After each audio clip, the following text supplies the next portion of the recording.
రామ్టాక్కి తిరిగి స్వాగతం. బంకీపూర్ ఉప ఎన్నిక, అలాగే డేటియా కూడా మూడు జరిగినాయి. ఒక్క గుజరాత్లోనే బీజేపీ లీడింగ్లో ఉంది. నేను వీడియో చేసే టైంకి బంకీపూర్ అయితే నేను అనుకోవట్లేదు ఖచ్చితంగా ప్రశాంత్ కిషోర్ గెలవబోతున్నాడు. ఇంకా అది మారుతుందని నేను అనుకోవట్లేదు. ఎందుకంటే ఆల్మోస్ట్ 15 రౌండ్స్ అయిపోయినాయి. అదే ట్రెండ్ కొనసాగుతాం. అసలు ఎందుకు ఇట్లా వచ్చింది? మధ్యప్రదేశ్లో క్లోజ్గా ఉందనుకున్నా, బంకీపూర్లో అలా లేదు నేను చేసే టైంకి. అంటే ఏమి జరుగుతూ ఉంది? ఇదే మాట నేను జస్ట్ 2 days బ్యాక్ సాటర్డే చేశాను అనుకుంటా, ఒక వీడియో చేశాను. ఏంటంటే బీజేపీ తిరిగి డ్రాయింగ్ రూమ్స్కి వెళ్ళాలి అని చెప్పి నేను వీడియో చేస్తే కింద కామెంట్స్ మీ అభిప్రాయంతో ఏకీభవించడం, మీ అభిప్రాయాలు మా మీద రుద్దొద్దు. ఒక అంత మాత్రం నేను బీజేపీకి ఎగనిస్టను, మోడీకి ఎగనిస్టను కాదు. ఉన్నదన్నట్టు మాట్లాడుకోవాలా? నేను ఈయన బ్లైండ్గా ఫాలో అయ్యేటువంటి పరిస్థితి ఉండకూడదు ఎప్పుడు కూడా. చెప్పింది ఏంటి? మీరు డ్రాయింగ్ రూమ్స్కి వెళ్ళి ఎక్కడో ఏదో తేడా కొడతా ఉంది, చూసుకోండి అని చెప్పాను. దానికి ఉదాహరణలు ఇచ్చాను. ఈ నితిన్ నబీన్ బంకీపూర్ నుంచి వచ్చిన నితిన్ నబీన్ గురించి కూడా చెప్పాను. చాలామందికి నచ్చలా నా కింద కామెంట్స్ చూస్తే. కానీ వాస్తవం ఏంటి ఇవాళ? అనొచ్చు మీరు ఇమీడియట్గా. దీనివల్ల ఏంటి? ఏదో బీజేపీ పని అయిపోయిందని చెప్పి కొంతమంది కామెంట్ చేస్తున్నారు. అది కరెక్ట్ కాదు. ఇవన్నీ ఎందుకంటే కొన్ని వార్నింగ్స్ వస్తూ ఉంటాయి ప్రజల నుంచి. ప్రజల యొక్క అంచనాని ప్రజలు తక్కువ అంచనా వేయద్దు ఎవరు కూడా. చాలా స్మార్ట్గా బిహేవ్ చేస్తారు ప్రజలు.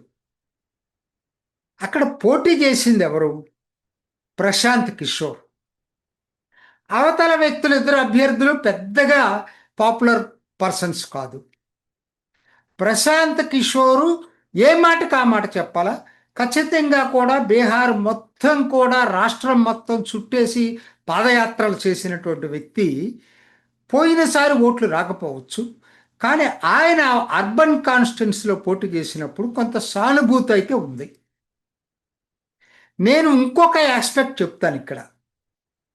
ఏంటంటే కొంతమంది ఎన్నికల సంస్కరణలు రావాలి, అందుకోసం అసలు ఈ సిస్టమే కరెక్ట్ కాదు, దామాషా పద్ధతి, ప్రపోర్షనల్ రిప్రజెంటేషన్ సిస్టమ్ రావాలని పెద్ద ఉద్యమాల్లాగానే క్యాంపెయిన్ చేశారు.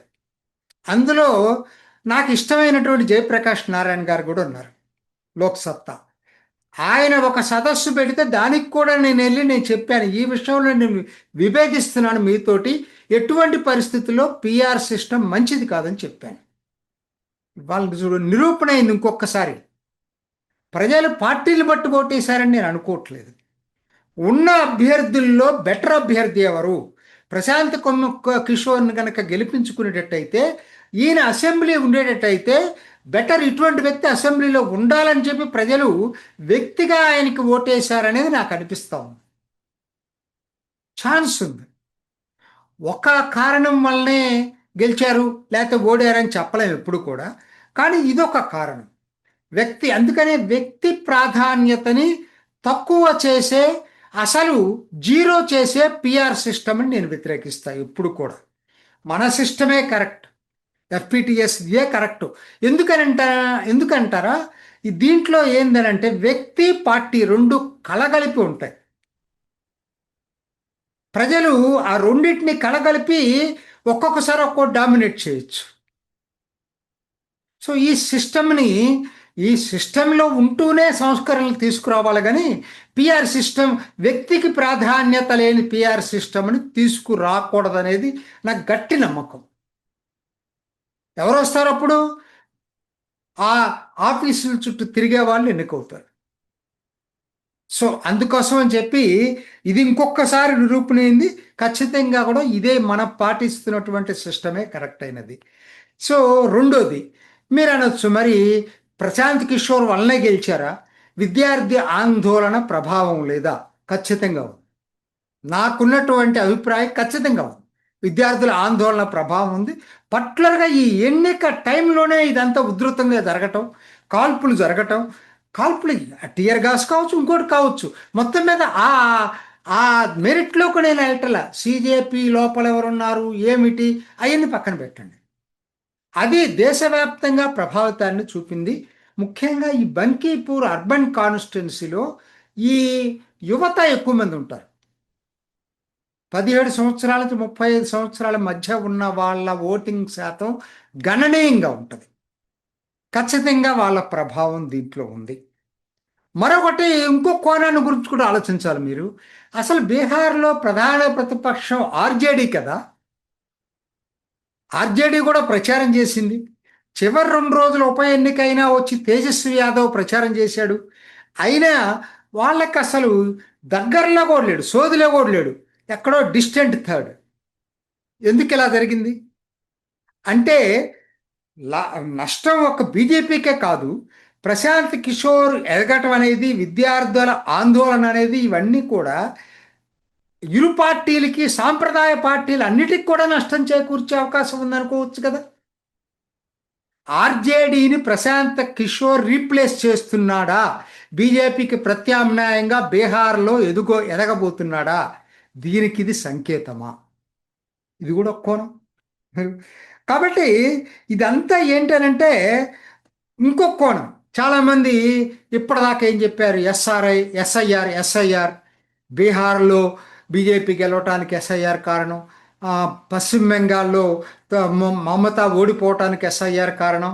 మరి ఇవాళ అదే ఎస్ఐఆర్లో కదా బీజేపీ ఓడిపోయింది, అదే ఎస్ఐఆర్లు కదా ఓడిపోయిందని అనుకుంటున్నాను. నేను చేసేటప్పటికి ఇంకా ఎలక్షన్ డిక్లేర్ చేయలేదు, కాకపోతే ఖచ్చితంగా అదే జరుగుతుంది. ట్రెండ్ అయితే అట్లానే ఉంది. మరి ఎలా ఎలా ఎలా జరిగింది మరి? కాబట్టి ఈ కుంటి సాకులు ఎస్ఐఆర్ అనేది ప్రజలు మిమ్మల్ని ఆ రోజు ఒప్పుకోలేదు, ఈరోజు ఒప్పుకున్నారు. అది ప్రజల యొక్క తీర్పుని మీరు బీలిటిల్ చేయొద్దు, ప్రజల యొక్క వివేచనని మీరు బీలిటిల్ చేసుకోవద్దు, దీనికి కుంటి సాకులు ఎదుక్కోవద్దు. ఇప్పుడు వద్దామండి దీనివల్ల తీసుకోవాల్సిన గుణపాఠాలు ఏంటి? ఒక్కటే, రాజకీయాలు మొన్న కూడా నేను చెప్పాను, ఇవాళ చెప్తున్నాను, రాజకీయాల్లో ఏది గ్యారంటీ లేదు, సేఫ్టీ లేదు. ఎప్పటికప్పుడు టేక్ ఇట్ గ్రాంటెడ్గా ఏది తీసుకోవటానికి లేదు. ఎప్పటికప్పుడు మదింపు వేసుకొని ముందుకెళ్ళక తప్పదు. 24/7 ఎవరు అలర్ట్గా ఉండక తప్పదు. ఇది నేను గత 2 సార్లు చెప్తున్నాను, మళ్ళా కూడా ఇవాళ కూడా అదే చెప్తున్నాను. రెండోది, ఒకనాట్లాగా సాంప్రదాయ జూలై 20 తర్వాత, నేను మొన్న కూడా చెప్పాను, జూలై 20 తర్వాత, జూలై 20 ముందు సాంప్రదాయ రాజకీయాలు ఇక ఉండకపోవచ్చు.